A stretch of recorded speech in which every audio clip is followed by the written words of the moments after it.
As I drove up to our garage, I found myself worrying I was later than normal, and I knew Jim would be worried I kept building my excuse so that I'd have it somewhat practiced before I walked in. I hadn't fallen into the affair willingly, but now after 6 months, I craved the sexual heights my lover drove me to. I still love my husband, but for some reason, Samuel does things in my mind and body that I can't keep away from. I've tried to break it off with Sam. I have tried time and time again. He's just so damn seductive, and he also knows all the buttons to push to get me to fail my own will and terms every time. Jim, if he knew, would probably be more than a lot angry. I thought that if push came to shove, though, I'd be able to talk him out of a divorce, get him to forgive me. I had a plan for working on him just in case that's how far I've fallen in my 6-month love affair. I'd found a new me and made plans to prevent Jim, my loving husband, from kicking me out of his life and home. If or when he found me out, I was certain that he'd never figure it out. Though I made sure he had sex whenever he showed any interest in. Sometimes I even started things when I didn't really feel like it because I love him so much. I do love him, really. I do. Once in a while, every few days or so, I'd get that guilty feeling and want to stop what I'd done to go back in time and never have allowed my attraction for Sam to have gone so far as to end up in a sexual fling with him. It isn't that I love Sam, because I don't matter of fact at times. I don't like him at all. He gets in a mood sometimes while we're having sex and begins to treat me like a 304. Those are the times that really give me the big climax. Even though I hate what he does to me in the process, I just can't resist him or his ways. I look into the rearview mirror and check my lipstick and hair. I took a shower at Sam's place and made myself presentable, but I am paranoid about Jim looking at me and perhaps seeing something out of place that I can't explain easily. I have the same soaps and shampoo at Sam's that I use at home. I even have changes of clothes and underwear I keep at Sam's too, just in case. I've been very careful to plan each time with Sam now. Ever since that one time 5 months ago when I came home and Jim asked me about my perfume, I realized that I wasn't wearing any since I'd showered at Sam's. I also suddenly remembered I'd put on some of Jim's favorite perfume before leaving for work that morning. I'd managed to dodge the bullet the time, though I made up a story about having spilled some cleaning chemicals on me while digging through the closet for some Kleenex our employee kept stored there. Jim had bought it hook, line, and sinker one last look, and I got out. Walking into the house, I stopped at the front door and looked around for Jim's pickup. It wasn't where he normally parked it. He left it on the street almost in front of the neighbor's house. That was odd. He usually parked it in our driveway. Meanwhile, inside the house, from Jim's point of view, I watched Giselle as she checked over her face in the rearview mirror. It had been a long, tiring day for me, and I was tired of waiting for her arrival. Of course, she was late again. It had been getting more and more to be normal than an exception had she been where she claimed she was. I'd had no problem with it, but that wasn't the case. It had all started months ago. And up until it became totally unavoidable, I tried to find a way to get her back with me. I tried everything I could think of with no help from her. I had made a decision that I wouldn't let her know I knew about her affair. I knew that she had to break it off on her own to do either of us any good dinners, movies, flowers, candy. I tried all the usual things I got. Creative. I made her a special knick-knack shelf glass in case I'd picked her up from her work on a Friday, and we'd gone into the city for a weekend of loving and just going to wherever she desired. I tried talking to her about us. But even that had fallen on deaf ears. The weekend in the city had started out with her being angry at me. But by the end, I thought I'd made some headway that didn't make it through the next week. Though I finally began to attack her, arguing about her hours and her job, all that succeeded in doing was getting her mad at me. Our sex life dropped off substantially, and then dropped off more, and then dropped more yet. What had been several times a week, and at least 3 times on the weekend, had become, well, it had been a week and a half since we last been intimate in any way. 2 weeks since we'd actually had sex. She hadn't noticed as far as I could tell. I'd known all along what was going on 5 months ago. I'd actually caught her at it. But she'd managed to fend off my questions and fire back an excuse about why she'd taken a shower at work. What she didn't know was that I'd followed her that afternoon, and I knew precisely why she'd taken the shower, and her job had absolutely nothing to do with it. Finding out had crushed my heart. But I still loved her enough to try to win her back. She was the woman I wanted to have children with. She had my heart, and I'd fallen very hard for her when we'd met now. Well, it wasn't going to be all that hard to do what I had to do tonight. I wondered briefly how she'd handle it when I left, but thought she'd probably run to her love, and they'd laugh at me, the imbecile that they'd pulled the joke on all this time. How can a husband compete with a lover who has no need to perform routine honey does for a wife? How can a husband not confront a wife about her cheating with her lover and try to win her back honestly? I tried my damnedest and failed. I'm going to be telling her that I have to go out of town on an emergency road trip tonight. It wouldn't be the first time something like this had come up, but it would be the last. You may ask why I didn't confront her. All that would prove is that I caught her, and she'd be sorry for that. That I'd caught her is definitely not that she decided ahead of time to quit my thoughts, where I'd win her back to me without a hint that I was aware of her indiscretions that way. I'd know in my heart that she truly loved me, obviously now. To me, at least, that hadn't worked. What she didn't know was that all my worldly belongings were packed in my truck. I'd split the bank accounts in half. I'd quit my job and taken an offer from an old friend who lived clear across the country. I'd made plans to cancel my cell phone plan, picked up another phone, paid off my old cell phone plan, a penalty I was willing to pay in order to keep her from calling me later on. I had 1 week on the old phone left, and it was a relief knowing that my 401k would transfer to my new employer savings plan. My cash balance retirement plan would be safe where it was. I was a little upset over having to quit my job as I liked the people I worked with, and my job was about as perfect for me as a job I'd ever had. It sucked, having to walk away from my coworkers, employer, and customers like this, but it was something I had thought long and hard about. I'd given it my best shot, and Giselle had ignored my efforts totally, too caught up in her affair to realize she had lost me. Or perhaps she just didn't care. It didn't really matter at this point. The papers would be served on Giselle the following Friday, while she was either at work or at her lover's. Am I running out on her? You may ask. Yes, I am. It hurts me too much to face her with. Her infidelity. I know that to confront her now, she'd be sorry, cry, and possibly beg me to forgive her. That's exactly what I don't want. I didn't want to look like some beggar trying to get their wife back that way. What I wanted was her to realize that I loved her and that she still loved me. I wanted her to see for herself what she could lose. I wanted her to take me back, damn it. Obviously, I lost to her lover, even though I know what kind of man he is. I know that she won't or can't see that side of him, yet she will, though. Right about the time the divorce paperwork is served, or shortly thereafter. Until then, I planned on calling her night like I usually did, hoping that she wouldn't notice I was using a motel room phone or be too concerned about my not using my cell phone. I figured that she'd never notice anyway, as she always seemed too distracted to really talk to me now. I don't know what she expected of me. I don't know why she even started the affair or why she is keeping at it. I really don't know what she truly feels about me anymore either. She can't love me, not at least like I loved her once before all this started. If she did love me, she'd never have been with another man. She had, though she'd been with him for months now and showed no signs of stopping. I'd given up after months of hard work on my part to try to win her back. I saw the handwriting on the wall he'd won. I'd lost angry again. I began to work on my fake story, trying to keep my bile down. As Giselle walked up to the front door, I went into the kitchen and got out a cold beer.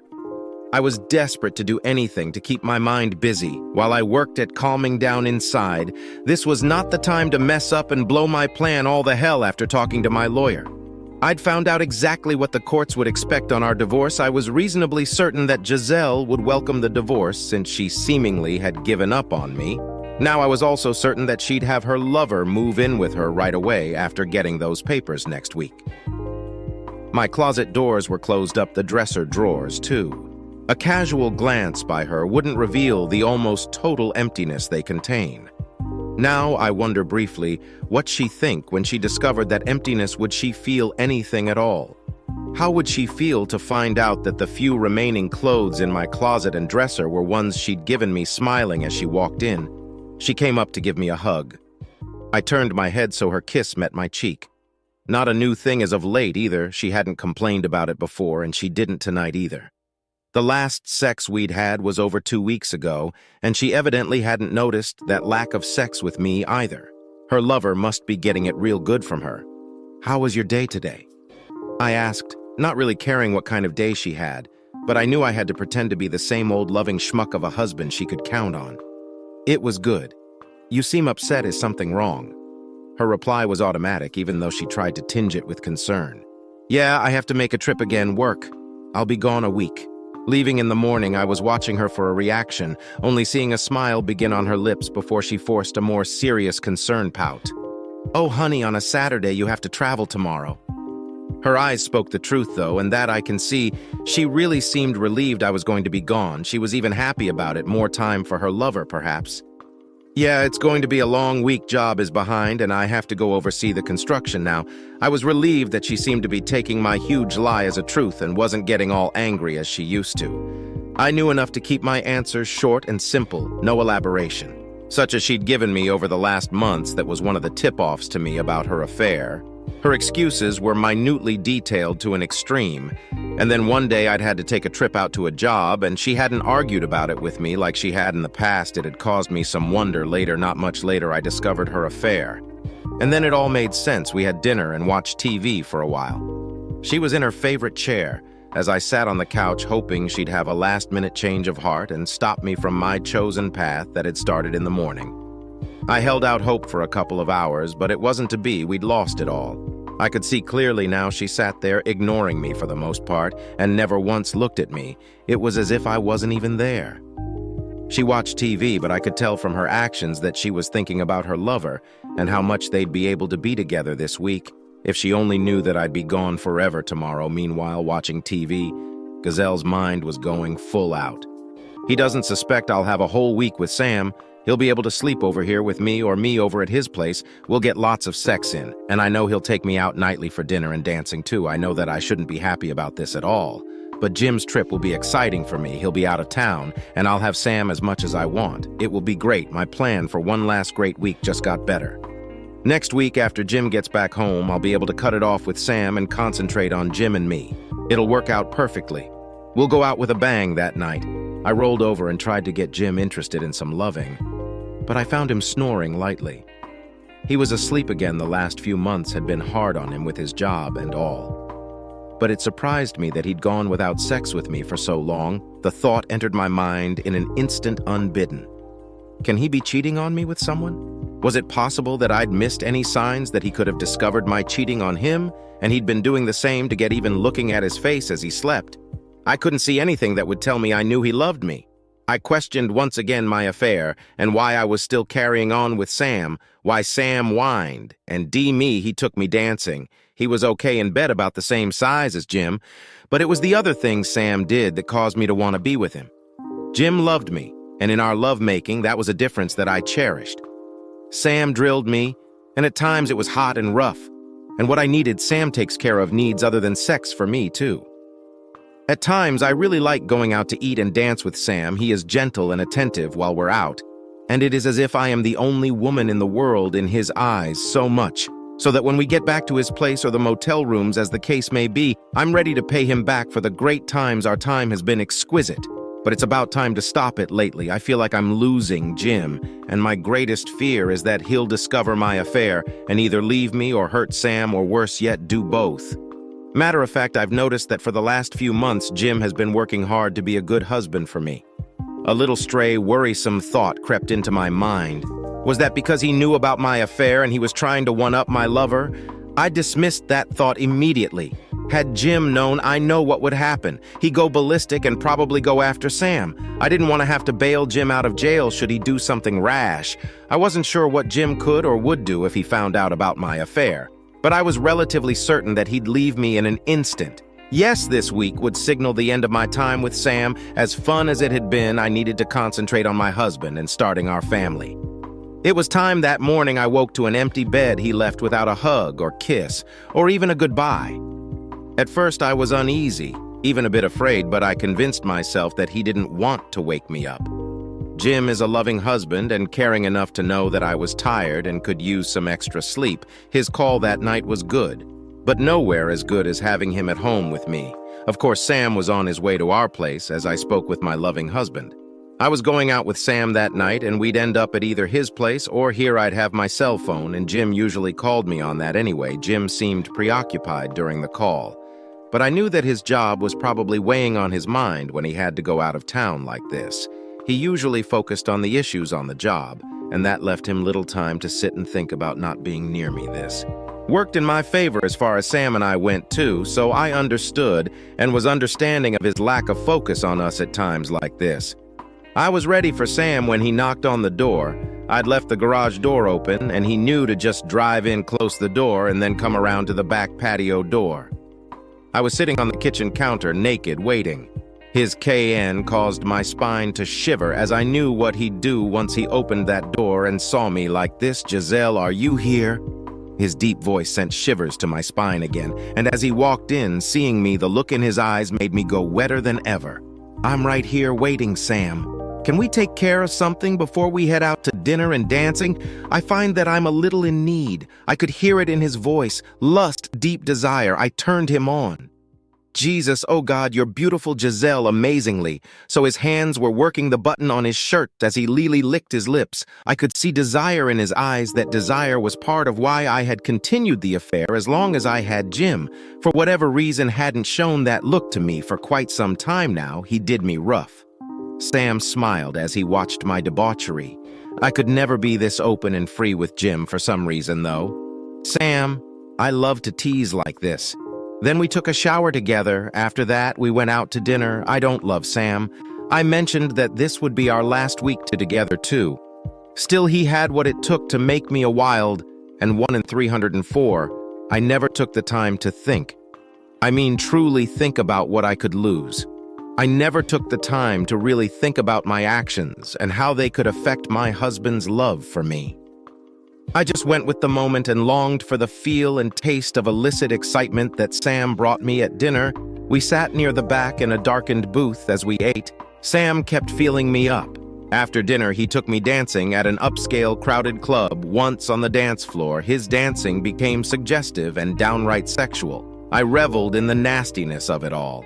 I mean, here I was, a married woman whose husband was away out with a lover who was feeling me up in public. It was truly the sexual odyssey I was journeying on more than anything else, I suppose. For Sam, I could be the 304 and not worry about what he'd think of me later on for his part. Sam had kept up some gentlemanly efforts, and I was thankful for that. At one point during a slow dance, Sam's hands were on my butt. What would Jim have thought if he'd seen Sam doing that? I wondered briefly, almost as quick as the thought of my husband entered my mind. Sam brushed him out by his actions. I saw a few women nearby, staring at us, with what could only be described as lustful imaginings. Of course, there were a few, thankfully very few, that were more disproving to later that evening in my bed in my home. Sam drilled the living hell out of me as he was doing me. For the third time, my phone rang. I answered it, motioning Sam to be quiet. "Hello. Hey, it's me. I got in a bit later than I figured I would, but I thought you'd want to know. How was your drive uneventful? What time do you have to be into work in the morning early? I'm going to hit the hay talk to you tomorrow. I love you. Good night, honey." Sam was drilling me as I spoke to Jim. I was troubled a little bit in that I didn't hear Jim say he loved me.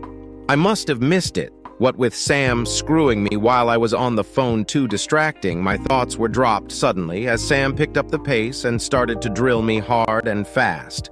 My climax overtook all my thoughts, and for the rest of the night, Sam kept my mind on him and his tool. For the first time ever, I guess, having Sam drilling me while I was on the phone with Jim did something deep inside me, making me feel extra sexy or something. The rest of the week went by quickly, and Sam just stayed at my home in the evenings. We'd have sex most of the late afternoon after work, go out and eat dinner, and then come back to have more sex until we crashed and slept until time to get up and go to work. I was feeling nasty, knowing that me, a married woman, was sleeping with a man that I wasn't married to. The sharp edge of excitement that I now craved was like an explosion of lust all week long. Even then, I knew that Friday would be the end of it. I was breaking it off Friday, taking the weekend off and resting up for Jim's return home. I began to make up for my Dianes with Sam and make sure that Jim knew I loved him, not from Jim's end. I arrived at my new home early in the afternoon. I'd driven quite fast, pressing the speed limit and the extra bit that most highway patrol cops would allow. I was in a hurry and I wanted to get as far away from the wreck of my marriage as I could. Terry, my old friend, had a pretty busy business going for him. He and his wife had worked hard to bring it from the idea stage into the reality. stage, and over the years he'd written, emailed, and phoned me, bouncing ideas of my head and trying to get me to go to work for him. He'd been to my wedding. He'd been a pallbearer at my dad's funeral, and he'd been a close friend of mine since high school. His wife Pam was a great lady and had a damn good head on her shoulder. ERS. I often found myself wishing that Giselle was more like Pam. One could look at Pam and see that she'd never cheat on Terry. Ever she had a look in her eyes whenever she looked at her husband that shouted, "I love you, Terry," every time I hadn't seen that look in Gel's eyes for quite some time now, for at least 6 months. Anyway, my new job would be working the programming end of things. I am very good at programming, having been targeted by Microsoft Sun and a few others when I graduated my college. Master's thesis had been on my pet project on programming, and I'd been working on that idea for some time. I had made arrangements with Terry to share it with him since it was about ready. It was how I bought into Terry and Pam's business. By the time my divorce was over with, I'd probably be making some serious bucks for the first time in my life. I timed everything over the last few months to ensure that by the time that happened, I'd be free of Giselle. She didn't deserve to share in my idea or the wealth it would bring anymore. I have put up with her cheating this long for a reason, and now the end result of that patience was coming along. That thought hit me out of the blue, and I had a twinge. I felt a loss. Some anger, of course, but mostly sadness.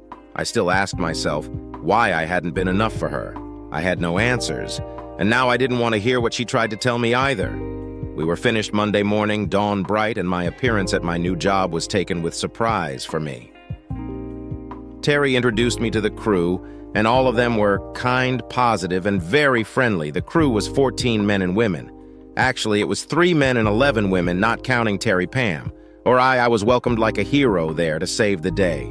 Though the business needed no saving that I could see the first few days, I was busy moving and unpacking my things, not only in my new office, but in my new home, too. I didn't have time to think about my personal life, and quite frankly, I was thankful I didn't have to do that anyway. Thinking about Giselle and what had happened over these last months could drive me to drink, and I didn't want to go there. Terry and Pam had found me the perfect home to live in. I got the impression the business had purchased it expressly for me since Terry knew me fairly well, and Pam had good taste in decorating. The 3-bedroom house was about as great a place as I could have hoped to find, and it was mine rent, SL payment free.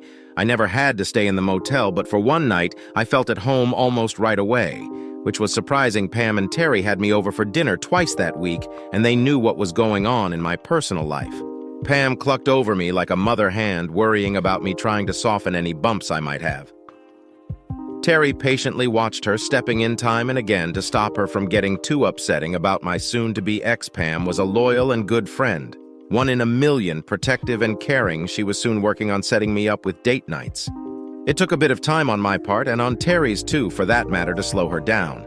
I wasn't interested in any other women at this moment in time. I wanted to get my divorce out of the way and then have some time by myself, figuring out what it was I really wanted in my life. Dating wasn't high on my agenda for the foreseeable future. I got the call from my lawyer on Thursday. "Jim, we're serving Giselle tomorrow at her place of work. It's all set up. The process server will present the papers to her just before noon, so you'd better be ready for some excitement. I also have some good DVDs of the last week, too. She and her lover have been quite busy. Hang in there, buddy. And I'll let you know how things stand tomorrow night." My lawyer was good. She was among the best in the city, perhaps the state. She was. One of those lawyers. Other lawyers shuddered when they heard she'd be representing the other side in the land of sharks. She was the type of great white. Her reputation was unmatched. I'd gotten lucky when I'd been able to get her to represent me. At first, my lawyer, Amanda, hadn't wanted to take me on until I explained what Giselle had been doing, and who with once she knew that Giselle had been the one to step outside the Mar vow, that she'd not been receptive to my overtures and trying to win her back, and then to find out who it was JL was seeing on the side. Amanda had insisted that I accept her as my lawyer.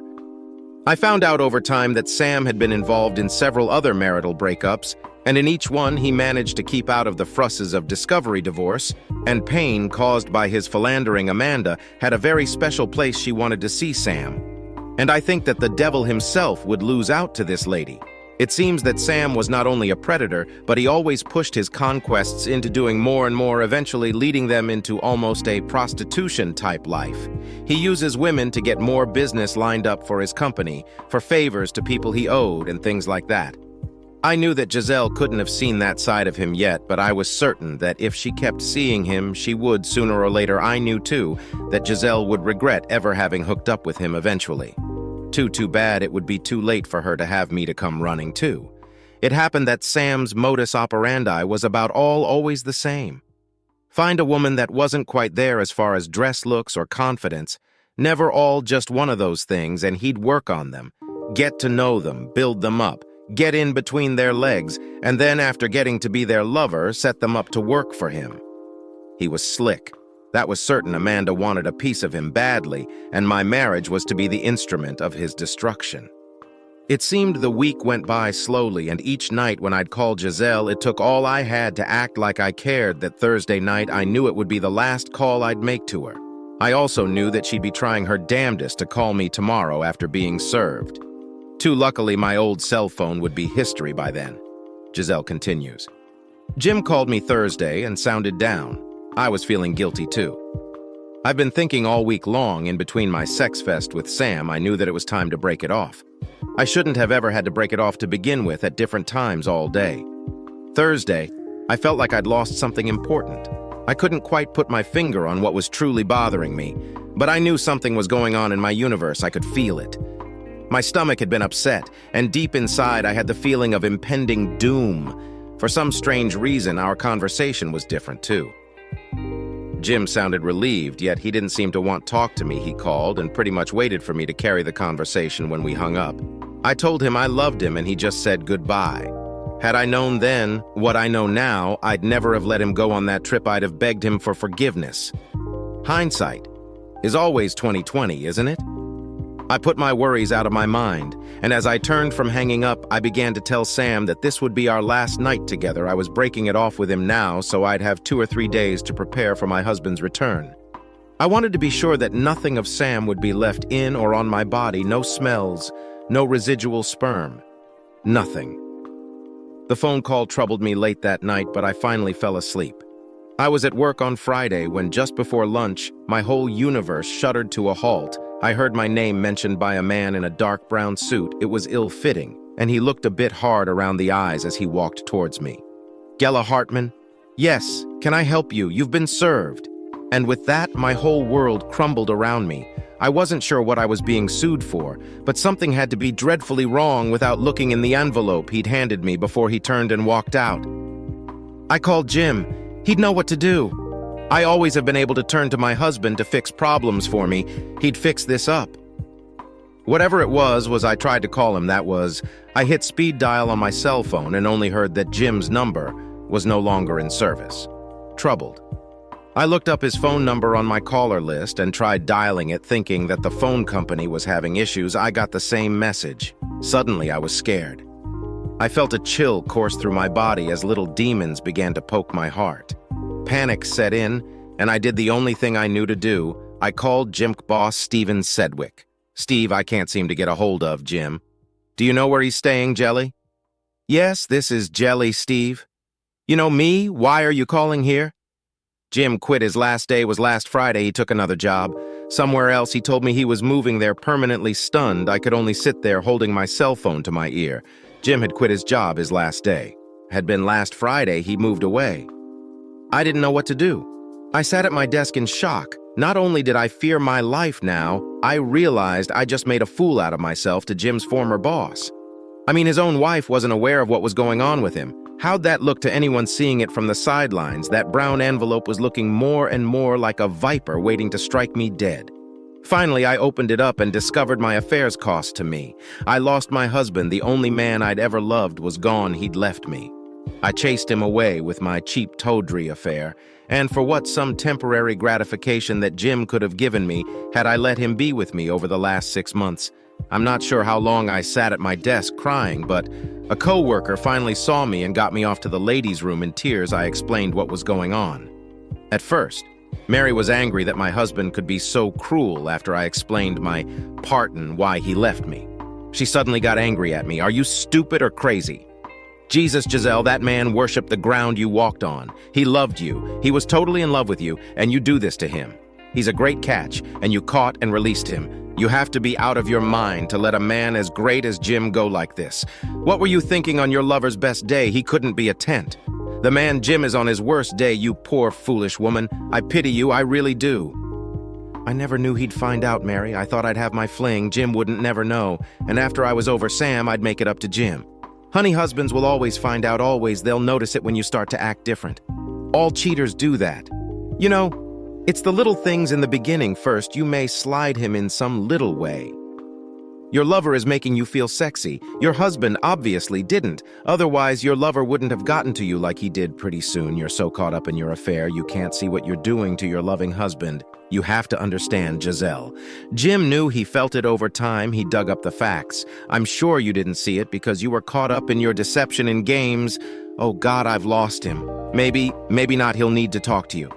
There will have to be closure. He'll need it. You may have a small chance to get him to forgive. He won't forget. But he may forgive you. He hit me with divorce papers today. He's been acting strange all week when I talked to him on the phone, and now I can't even call him. I've lost him. He'd never have left like this, quitting his job and everything, unless he'd given up on me. Why couldn't I have seen this? Why did I keep on with Sam? Oh my God, I've ruined my life, my marriage, everything. You'll live, Giselle, trust me. I know you'll live. How do you know that I've told you? I've been there right here where you are. I too had an affair. My ex left me. He beat the holy living hell out of my lover, but he left me. I've managed to survive. You cheated on your husband too. Yeah, I never saw the little changes in how I treated my husband until it was too late too. That's the problem with cheating at first. You're trying to hide everything so you act differently than you would, because what if your husband discovers that you have another man's leavings in you later? You begin to feel some kind of power and that you're getting away with it. So you relax and ease any guilt. You begin to give more to your husband later. You start to feel like your husband must be less of a man since you're fooling him so easily and he doesn't have a clue. Usually the husband has it all figured out way before you know how'd he find out. Don't know. All I know is that one day I was served pretty much like you were today. He had pictures, recordings, even a DVD movie of me with my lover. Our lawyers fought it out hard. I fought the divorce, trying to convince my husband that I'd changed, that I loved him more than any other man. But it was all for naught. I lost everything I valued in the divorce. My husband and his unadulterated love for me, his queen. I took that pristine love and dirted it all up, so that even I wouldn't have been able to forgive myself had I been in his shoes. Oh my God, I've lost him, he's gone. I'm all alone. It doesn't look good for you right now, Giselle, but if you work hard as you can, you may be able to get him to forgive you. He really loved you a lot, and everyone here knows that you might be able to change his mind about you if you try hard, Giselle. I don't even know where to find him. He quit his job and moved away a week ago. I'm not even sure where he is now. He could be anywhere at all. We'll find him. He'll have to show up eventually, if only to sign the divorce papers. Yeah, but by then it will be far too late for me or him to reconcile. Call his lawyer and demand that Jim contact you as soon as he can. He may not tell you where to find him, but if you can get Jim to call, you can try to reverse search the phone number and locate where he is. What if he doesn't call me, what? Then there's other ways to locate people nowadays, Giselle. We'll find him, we will.